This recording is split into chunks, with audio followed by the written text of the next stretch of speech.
Thank you. Thank you. Sana nasagot ko yung Opo, sir. tanong. Iconic answer. Thank you, Teacher John. Grabe yung icon. Our last Icon question. Melen. Our last question will come from Manay Ethel. Ang first question ko muna bago kay Ogie, Yes po. Mr. Andrada. Yes po. Ay, okay. Bakit naisip niyo magkaroon ng Your Face Sounds Familiar for Kids?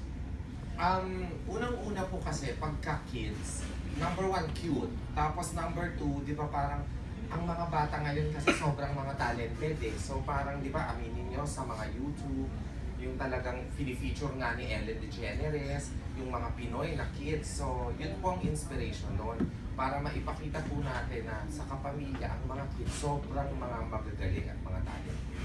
So yun po. Anong time slot nito? Siya po ang papalit sa Pinoy Boy Band. So, nandun siya sa 7 o'clock slot. Palagay mo, gising pa yung mga bata? Oo naman. Alas 7 pa lang yun, Tita Ethel. Oo. Maaga pa Sabado yun. yun eh. Sabado, linggo. Linggo kasi the following day may ano. Saturday, tita. Saturday, one day lang. Saturday, Sunday, Tita Ethel. Sunday, para lang. Ay, congratulations. Maaga pa rin. Kami po yung papalit sa Charlie's Angels. May Boom ba? tanong ako na yun. Yung kayo kay Ogie. Tsaka sa ano. Yes, tita. Ito kasi, yung usap-usapan noong when you transfer from 7, aside from the fact na lumipat ka sa isang channel na lower ang number. Ay, may ganun. TV5 kasi, from 7 to 5, lower Ah, ang yes, number. opo. Ngayon gusto ko malaman kung totoo yung balita na yung suspecha ko lang na the reason why you transferred here is because doon kasi sa TV5 kaya ka doon lumipat for a bigger ano. Talent fee. Talent. Dito ba much bigger? Wow. Ayan. Kala ko si Reggie yung straight shooter. si Manay Ethel pala.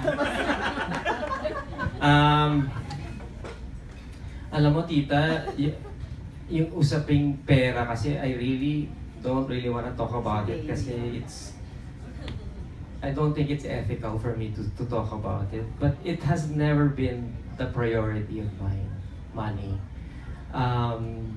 As I said, I go where the work is, and I stand by that. At that time, that's where I felt that I would be able to use the gifts that I was given. So I went there. And hindi naman kaila sa inyo na malapit ako kay MVP, di ba? So he needed help, and he felt that I could help, so I went there. And so it was a commitment that I made, and I fulfilled that commitment. But now, we come to now, and I'm being offered to work again. So yun lang naman yun. It's never about money. It's about work. Sorry kung No, it's okay. It's okay. Money is important. I think it's something valid that we have to consider, because that's what makes the world go around. But it's sa akin, it was never of prime importance. Pangalawa lang. Yes. What type of songs ang in-expect niyo from the kids?